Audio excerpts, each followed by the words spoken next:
Friends, have I gotten your attention yet? What do you think of the antenna and my own special wings? Well, I am here to talk to you about monarch butterflies. Let's look at the insect in question. This is in fact a male. He's got one spot there. He's actually got another one over here, but he didn't see fit to show us that one this time. Anyway, this is what we're talking about.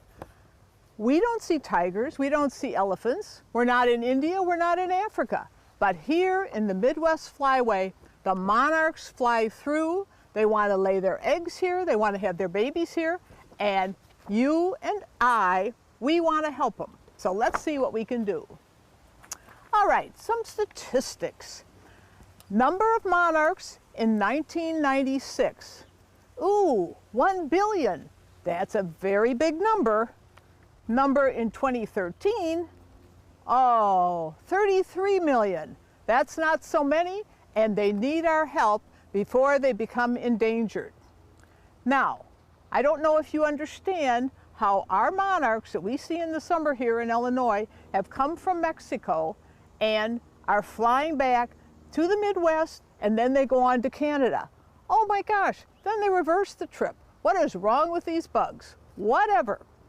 Another statistic, they fly miles flown by monarchs from wintering grounds in Mexico to the United States and Canada, 3,000 miles they fly.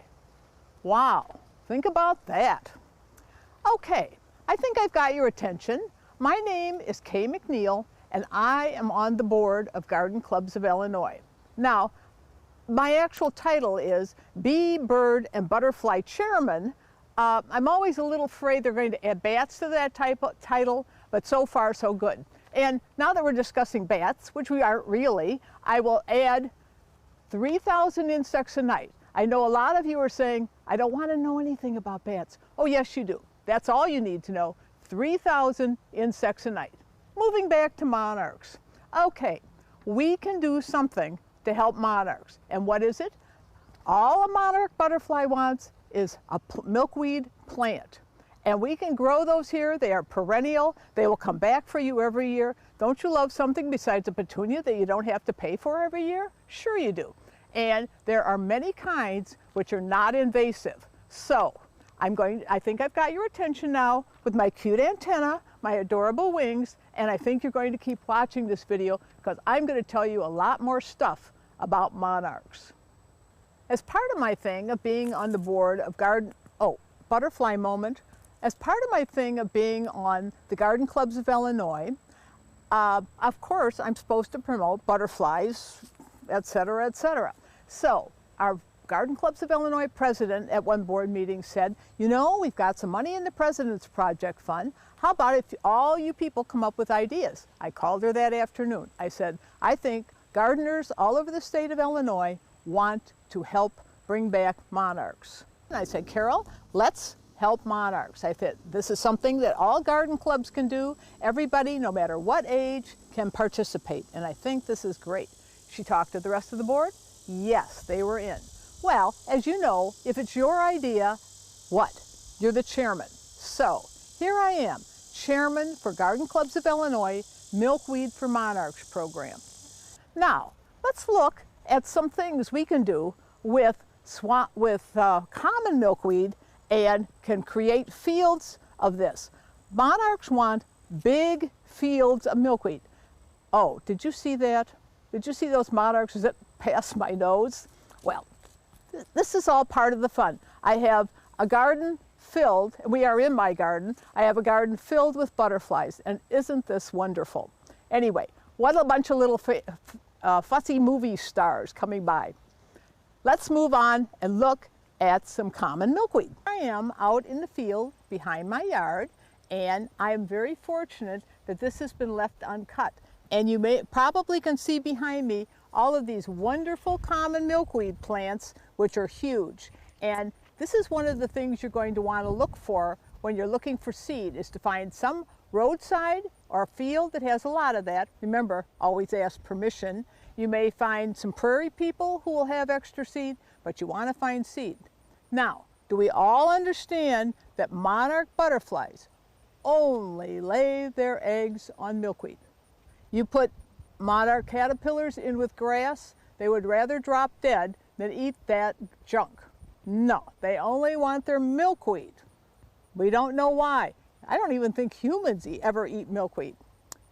Anyway, this is what a big field should look like. You can spot this kind of a look from the road and know that there's a big stand of milkweed. Now, I'm going to show you some close-ups of what the flowers look like and the start of the pods, the seed pods look like. Now, this is a flower. We call this an umbel, U-M-B-E-L. And you'll see some milkweed beetles on here. There are like 4 different kinds of beetles that will eat 4 different parts of this plant, which is sort of interesting. But isn't this the best flower? And I wish I could tell you about the fragrance. Coming out in this field when this is all in full bloom is just knocks your socks off. But this is common milkweed, Asclepias syriaca. Oh my gosh, and look who we have here. Hi, look at this guy. Oh my gosh, he's so fat. Have you been having a good time eating your milkweed? Can we see him?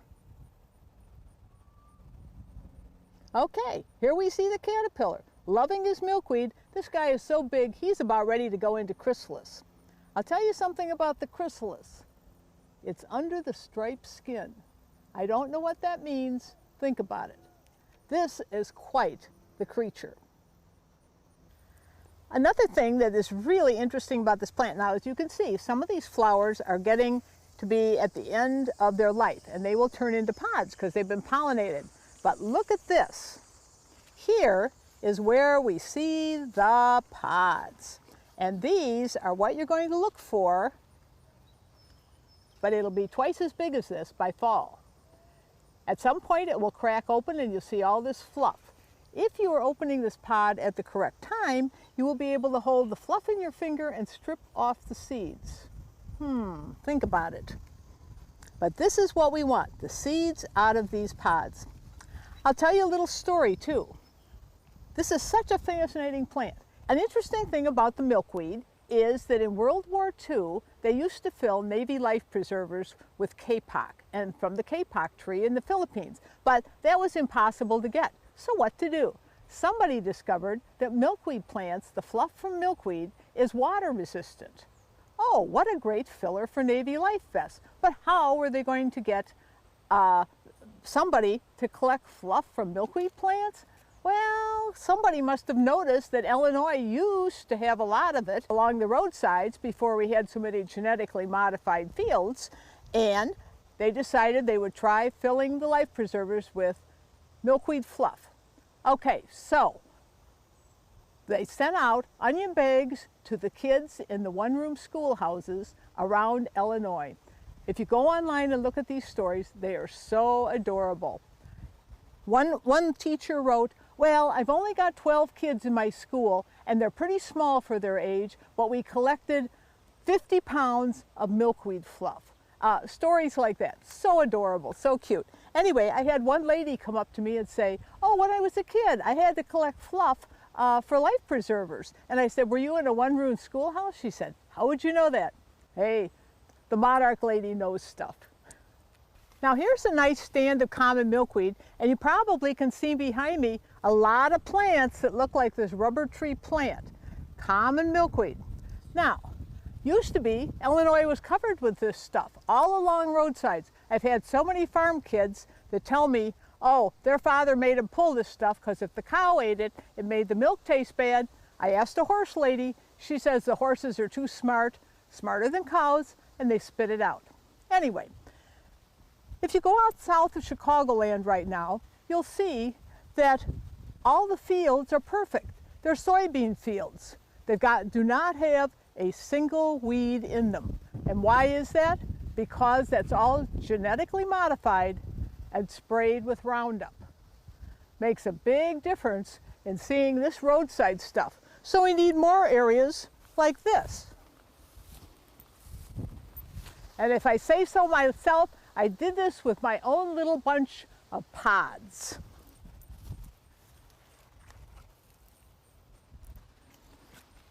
They're under the leaves, you know. Oh, nice orange ladybug. But this is how you want your field to look. Lots of milkweed. Look, I've got one of the other milkweed beetles for you. Oh, don't fly away.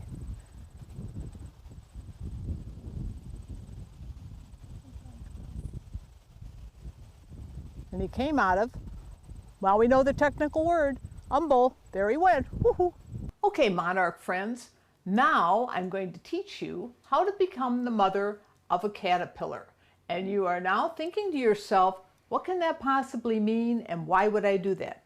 Well, the reason that you are going to bring in monarch caterpillars and raise them in swell big pretzel kegs on your kitchen table is because if you leave the caterpillars out in nature, there's a whole bunch of stuff that wants to eat them.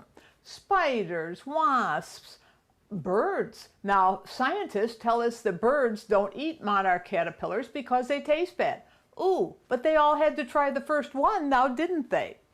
So, you have a 90% chance of raising and releasing a successful adult monarch butterfly if you bring it inside and raise it out. The percentages of what happens if you leave it out in nature, and I have people who say, oh no, I think we should leave it out there and let nature take its course. Ooh, it will disappear. I first got started in the caterpillar raising business because I would get the kids home from school, I'd get the husband home from work, I'd get everybody lined up so they could see my beautiful caterpillar I'd found that day. Oh, he's gone. So now we bring him in and you're going to have a lot more success doing this. You're also going to want to send for my information sheet called How to Be a Mother to a Caterpillar. You probably see that going along. All right, let's look at some guys, and here you see my big jars. I have these all up and down my table in the summertime. Makes it for interesting eating. A lot of people buy terrariums. I have a friend who has a deal. She only buys terrariums at garage sales if they are less than $3. So you work out your own little thing and what you want to put your caterpillars in. But what you want to do for sure is have, I'm going to take my guys out now. You are going to love this. Your friends will find caterpillars in their yard. They will bring you the little leaf. What you want to do is make sure you always have lots of nice milkweed in here. And remember, monarchs only eat milkweed. If you put grass or some other plant in here you think is a milkweed and they don't eat it, ooh, you've had a clue. All right, what I've done is taken these out of the big pretzel containers, and this one I have a whole bunch of little guys, and we're going to show you a close-up of a little teeny weeny one. But don't forget, when the egg hatches, that caterpillar is only as big as a comma on a printed page. So to tell the truth, I really like to leave the little ones out till they get a little bit bigger. Then I feel comfortable bringing them inside and working with them. Now, this is what you don't want to have happen. This shows you caterpillars on with a flower tube, and it's 11 o'clock at night. Oh, and suddenly you realize your caterpillars are out of food. What to do? Well, you're going to put on your forehead flashlight and go out and find some darn milkweed and move them onto it. All right, now in here, whoops, there he is underneath there again. Okay, we've got lots of guys. And what you want to do is when you're bringing them fresh food, you want to be sure you clean the frass out from underneath in the pretzel container.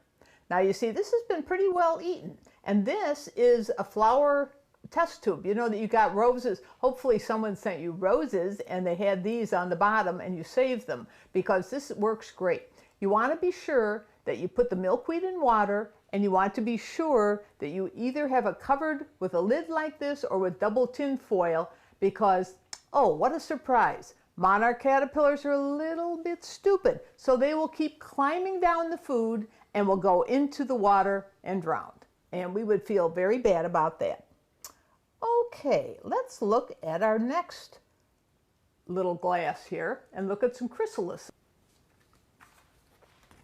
Now, this is what the chrysalis looks like up close. And apparently this gold business and the gold spots on the bottom, those are for air exchange. Now we wanted to show you also some close-ups of the chrysalis. Do you see the gold line and the gold spots? This is really a stunning thing. And the first day, you can start to see the wings through the chrysalis. This is just the thinnest of membranes. And then it'll turn black the day before. And out he comes. And one thing that happens after your butterfly is going to turn black, the next morning he will have hatched, and you're going to have to wait, because remember, he is coming out of this little green thing, and there's a lot to unfold. So he will spend a good part of the morning plumping up his wings and moving the fluid out of his central body and into his wings. So he's ready to be released. You'll know that he's ready to go out into the big world, and you are ready to be a proud monarch mother. So that's when you take them outside. You put your arm down in your big pretzel container. They will climb up. Sometimes they linger, check out the world. Other times they just fly off and get on with their monarch business. Okay, here is, oh look, two little ones, both together. Are we seeing this? And this little teeny weeny guy, that's why I don't like to bring the little ones in, because if your milkweeds slump or start to curl up a little bit, you have a harder time keeping track of him. You feel a little nervous moving him around. Isn't he cute? But I couldn't resist bringing him in, even though he's awfully tiny. They can get, oh, we got a small guy here too, but we've got a big guy. Ah, wakey, wakey. Come on, boys.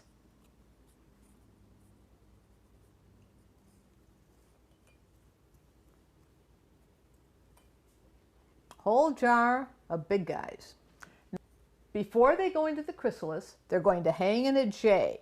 And I don't know if this guy is getting ready to make a J, but he's an unusual color. He's getting just a little brownish. So hard to say exactly what's going to happen here, but he's awfully fat. So these guys are about ready to do their chrysalis thing, I would say.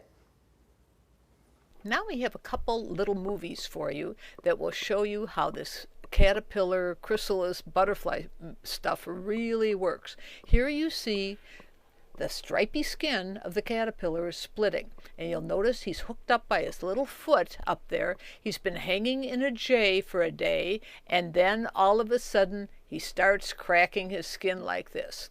And the thing is, the chrysalis is inside that stripy skin.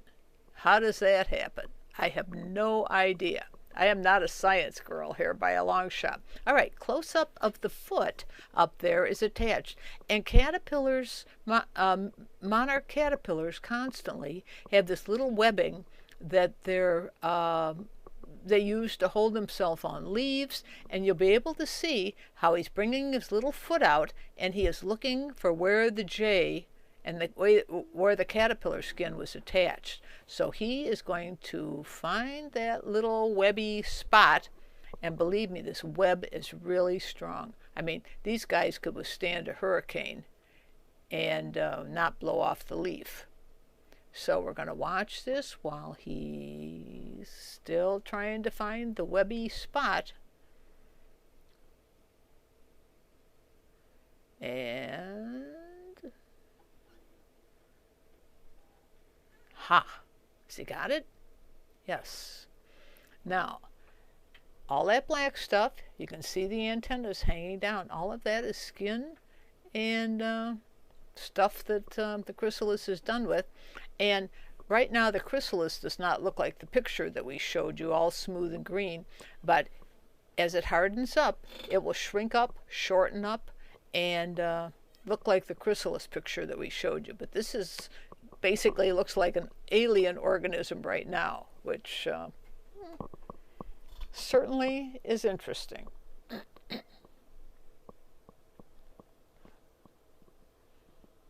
But But there's just a lot of writhing around for this guy to do before he gets that skin sloughed off. Okay, he is still working. Oops, skin is getting ready to drop. But look at that little foot and how beautifully that attaches with all of that action and motion. And I have yet to ever see a chrysalis not stay attached. Okay, there he is.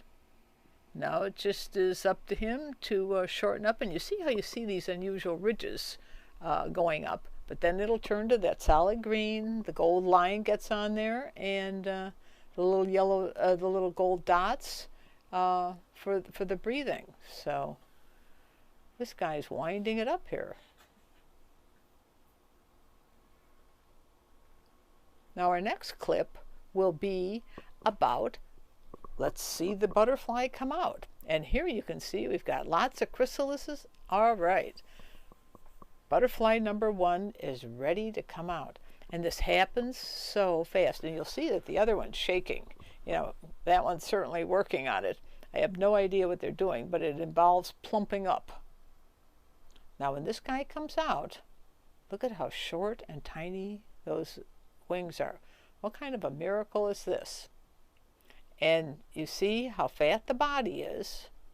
It's a little shadowed there, but that body has all of the fluids he needs to make those wings huge and look like they're supposed to. And you'll see there's a lot of mouth action here.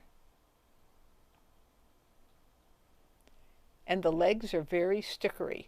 When we go to take out butterflies, and if a little kid says that he wants to help get the butterfly out of the can, I always say, now the legs are going to be a little stickery. Is that okay? And depending on the answer, we let the kid help get the monarch out of the can and let the butterfly climb up his arm. But those feet are very prickly.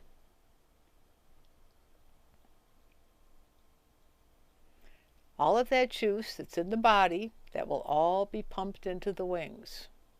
Bigger, bigger.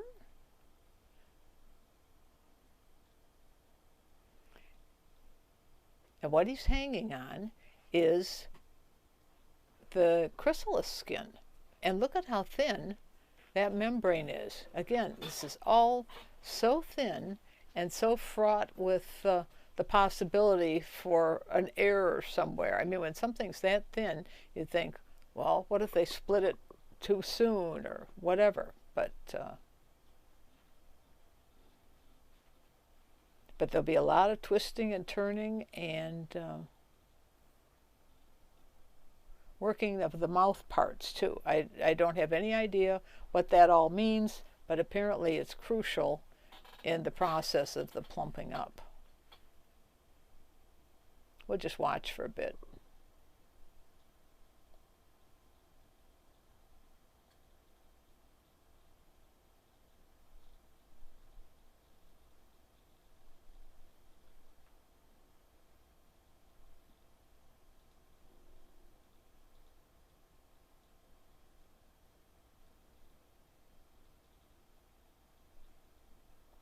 And here is monarch number 2.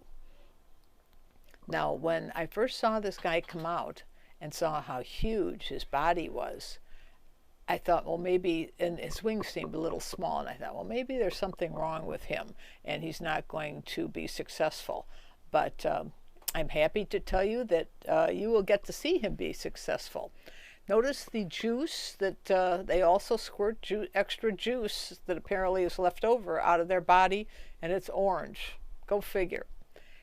Here's a good shot that shows the chrysalis hanging there, how perfect that thing is, and they just get a little split going in there, and bang, they are out of there. It was really hard to get the movies of this because you would just see a little wiggling and think, oh, we'll get set up here, and then he was already out.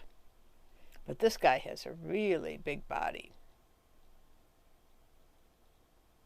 And as you can tell, we have many more to go.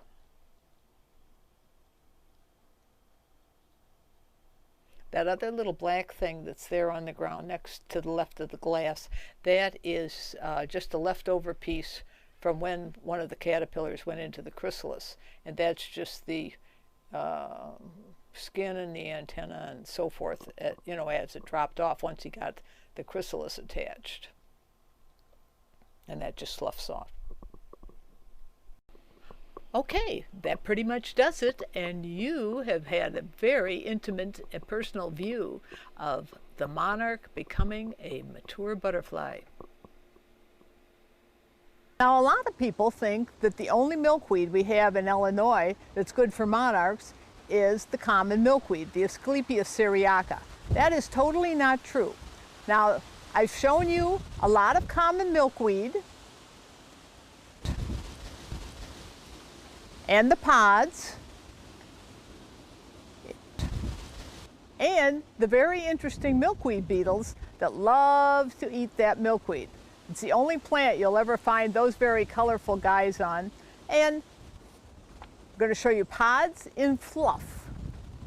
But a great plant is swamp milkweed. This is Asclepias incarnata, and this one is starting to fade, but it is pale pink. Now, a variation on this is called ice ballet, and it is white. The ice ballet is some kind of cultivar or a hybrid plant, but it turns out, oh, the monarch caterpillars like it just as much as they do the native prairie plant, the swamp milkweed. So let's look at another one. Now, this is butterfly weed. This is Asclepias tuberosa. It has a taproot, never travels by roots, not invasive at all. This one, I don't know that the monarchs like it quite as well because it's sort of a leathery leaf and a little thicker, but I have found, certainly found caterpillars on this plant as well. Now I'm going to show you another one, a brand new one that comes from the East Coast. It's a native plant, but it is hello yellow. It's bright yellow. Let's go look at that. Now, this is the other Asclepias tuberosa, hello yellow. Fabulous bright yellow color, and this year, for whatever reasons, mine's flopping over, which it doesn't normally do. But you'll see that it's got a pretty thick leathery leaf. So I don't know if what caterpillars think of that. I haven't really done any studies about that. But you'll notice that right behind it here is another tuberosa, but this one seems a little different. Can't explain it. A little compact, but a little bit darker orange. And oh my goodness, I am not setting these guys up. Better than that, there's another one. They're everywhere. Now, this is a milkweed that's a little bit different looking. Doesn't have wide leaves. This is a thin-leafed milkweed. And I think I personally now am up to about, I think something like 14 different milkweeds, but a bunch of them I planted this year, so they're not in bloom yet this year. But there's a green milkweed, there's a dark purple one, there's one called Sullivan's, but again, the white one with the little thin leaves, very interesting looking plant and very attractive. Okay, here I am showing you a bush that all butterflies, not just monarchs, all butterflies love for nectar. This is a non-native bush. It's a buddleia and called, no surprise there, called butterfly bush. And it, so it's good for them for food, but no butterfly lays its eggs on it. So when you're at a nursery and you say, oh, I need plants for butterflies, they'll sell you this, but yet what they aren't selling you is the specific one that is the best one for monarchs, which we now know is the milkweed. But this is a great plant to have in your yard. By the way, a lot of people have trouble with this. It dies after the first year. I always throw a bunch of chopped leaves into it in the fall and never cut the stems until spring. I just wanted to give you a close-up of what the white swamp milkweed looks like because it's very pretty, and it, oh boy, look who's here having a fine little lunch. I have to tell you, this year the monarchs and the caterpillars are everywhere, And this all started from me releasing 2 monarch butterflies. The first ones I had this spring, and since then we've had millions, well, not millions, but lots of caterpillars. This also shows you aphids. They come on the plant, they're no big deal about them. You wipe them off with your hand, preferably when you have a glove on, so they're not quite so mushy, and they're gone. Remember, no spraying. Now, all the plants I've shown you up to this point have been perennials and non-invasive except for common milkweed. They aren't going to move, but this is tropical milkweed. That means it's an annual. Very good looking, much brighter color, pretty plant. I've got a couple other tropical milkweeds to show you. Here is another annual or tropical milkweed, and it's called hairy balls. And I think something to do with the pods, and I believe it will get white flowers, but as you can see, this is a big guy. This is another interesting tropical milkweed, and I don't know if it has an individual name, but it is yellow, as you see, and very good looking plant, and its leaves, you know, one of the tests is if it's a milkweed, is if it's going to get this white sap. All of them have this white latexy stuff. Indian folklore tells us that if you put this on planter's warts, they will disappear. I've had one success story, one that didn't work. So if you need it, try it yourself. Okay, here we see tropical annual milkweed again. This one is a solid orange. This is the Mexican milkweed with the 2 pretty, you know, real dark orange and the medium orange. Now here is a clue. When you're looking for caterpillars, remember, the egg is stuck underneath the leaf. All eggs are under the leaf, so you're going to look under the leaf, and that's where you're going to find it. And when you see little eaten spots like this, take a peek, see who you find. Not seeing anybody today. He's probably moved to another part of the plant. Now what you're looking at is my back 40, and I have every plant, every flower in here is for wildlife. So if it's not for butterflies, it's for hummingbirds, or it might be a host plant, like milkweed is for monarchs, might be a host plant for a different butterfly. But what you want to have are perennials that bloom constantly. I see a monarch sailing through. I'm sure there are lots of bumblebees out there. But this is the look you want. This is a close-up of the same. Now there's a monarch off to the left. Whoops, he disappeared. But monarchs just love flat-faced flowers, like the sunflower, like the Joe Pye weed, like the black-eyed Susans, the phlox. They'll even try and get into hosta flowers, the real fragrant August lily. Well, here you're seeing just another mixed perennial bed that monarchs would like for nectaring. And just to name a couple of plants, in the foreground you're seeing winter hardy hibiscus. This comes in dark pink, always with the dinner-sized blossoms. Behind it, the dark pink is bee balm. That comes in a whole bunch of different colors these days, as well as the native plant that comes in lavender. You're seeing my grandmother's phlox in the foreground. Daylilies are about finished. You'll see some Joe Pye weed. There's some Jerusalem artichoke in the background. Blue lobelia, that's more for hummingbirds. But you'll see a lot of bee action in the phlox.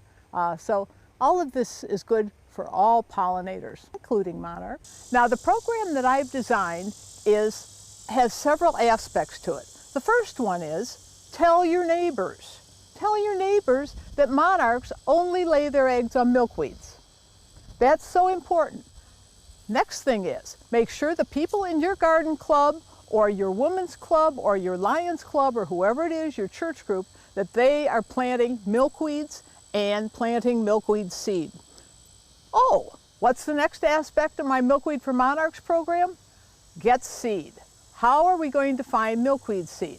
Well, you probably don't know, milkweed seed is very expensive. Nobody grows it. How are we going to get it? Well, you're going to get it from me and get 3 kinds different kinds of milkweed seed from me. So, Kay MacNeil, stamped, self-addressed, business-sized envelope, and I will send you swamp milkweed, butterfly weed, and common milkweed samples.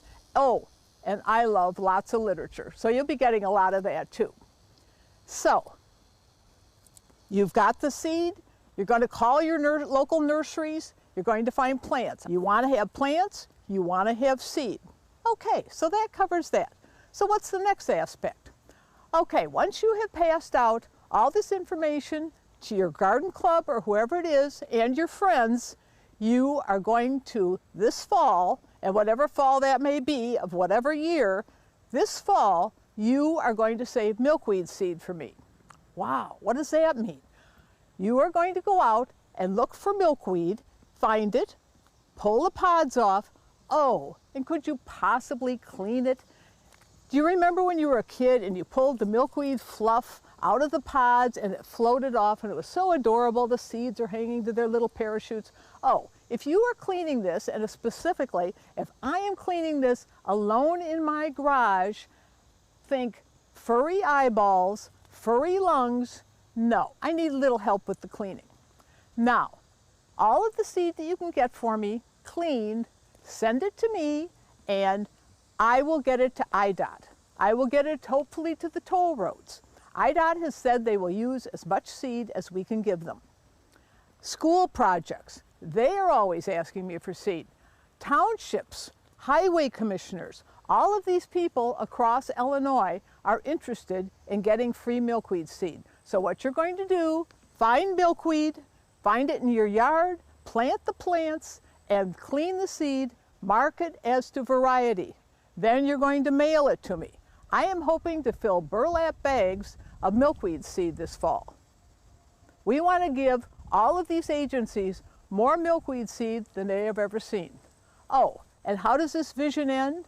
It ends with the return of monarchs, and Illinois can become as famous for its native plants and its gorgeous prairie plant roadsides as Lady Bird, exactly what Lady Bird Johnson did for Texas and the bluebonnets. I believe in Texas they have little things online that tell a schedule as to when the bluebonnets are in bloom throughout the state. Why aren't we aspiring to that here in Illinois? When is the milkweed in bloom? We've got a state that's long enough, starts at southern Illinois, comes all the way up to North Chicago. And people will come as tourists and will want to see that. Wouldn't we want to see prairie plants in the prairie state? Sure you do. Anyway, that's my program and that's what I'm trying to achieve. All of this is on a shoestring budget.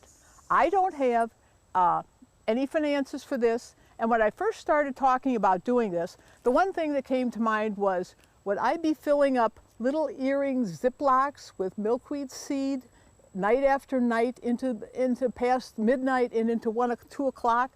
Well, that was my vision. But I found a new friend, Ward Johnson of Save Our Monarchs. And you should be seeing his website go across the bottom. You'll see it again at the end. Save Our Monarchs comes from Minnesota. Their only objective is to get hundreds of thousands, and now he aspires to millions of these swamp milkweed. That's dig the Latin, Asclepias incarnata, not invasive, swamp milkweed into the hands of gardeners. He is a not-for-profit, and his only objective is to get milkweed into the hands of gardeners. You want to look at his website. So, I buy seeds from Ward Johnson. This, I can buy 100 packets of these for 25 bucks, and I can sell them to you for that, because there's no profit made by anybody, and 7 bucks postage. So, these people save me a lot of time and a lot of money, and now I get some sleep too, and don't have to worry about how I'm packing up little packets of seed. So, 3 samples of milkweed seed. Did I say they will be common milkweed? Now, common milkweed seed, that's the invasive one. That is Asclepias syriaca, and that one is the one you want to eyeball a 2-lane highway that's not too well cut, and then you will take your pod down the dark road in the middle of the night, sit in the back seat, hold your pod out the window, and let it fly, and you will be propagating. Basically, you'll become the Johnny Appleseed of the milkweed world. So that is common milkweed. I send you a little sample of that. That you put someplace where you don't want to have, where you have a wild area and you don't care how much of it comes up. The other two kinds I send you are Asclepias incarnata, which is the swamp milkweed from Ward Johnson in this very pretty little packet. By the way, good for weddings, good for Christmas cards. Oh, don't you want your cousins to know about this? Of course you do. Put this in the holiday card. And the third kind of seed that I send you is Asclepias tuberosa, orange butterfly weed. I realize it has that bad W-E-E-D in the name, but can't be helped. This has a taproot like a carrot. Neither swamp milkweed or butterfly weed are moving at all by any kind of roots. They are self-contained, they are perennial. Oh, you don't have to keep replanting them. I have both of those plants right outside my front door in my front perennial bed. Beautifully mannered. Well, friends, now you know a whole lot about monarchs, and you may be saying by this time, that's more than I wanted to know about monarchs. But I've shown you the plants, I've shown you how to raise out caterpillars, but wait, there's one more thing. I have to tell you a quick story. When I was a kid, it was time to go back to school and you're going to have your physical and all of that, and I had terrible rash up and down my arms. Well, the doctor my mother took me to, very, very smart man. He says to me, "Do you like caterpillars?" I replied, "Of course." "Well, yes, I do." And this is in the olden days when we had furry caterpillars everywhere. Well, he says, "Do you keep those in a box?" And I said, "Oh, yes, I do." And he said, "Do you take them out and let them crawl up and down your arms?" Well, of course I did. He says, "There's the trouble. I don't know if you're allergic to the fur on the caterpillars or their little feet or whatever it is, but I think if you quit doing that, you won't have any more rash." Well, I don't know what that means, but anyway, good luck, good monarching, and have fun with this. And remember, I'm only a phone call or an email away. I'd like you to keep watching because I've got some great butterfly garden plant lists for you and some milkweed plant lists. And all of these plants you'll be able to find at a local garden center or online. And I think this will help you get your butterfly garden pulled together.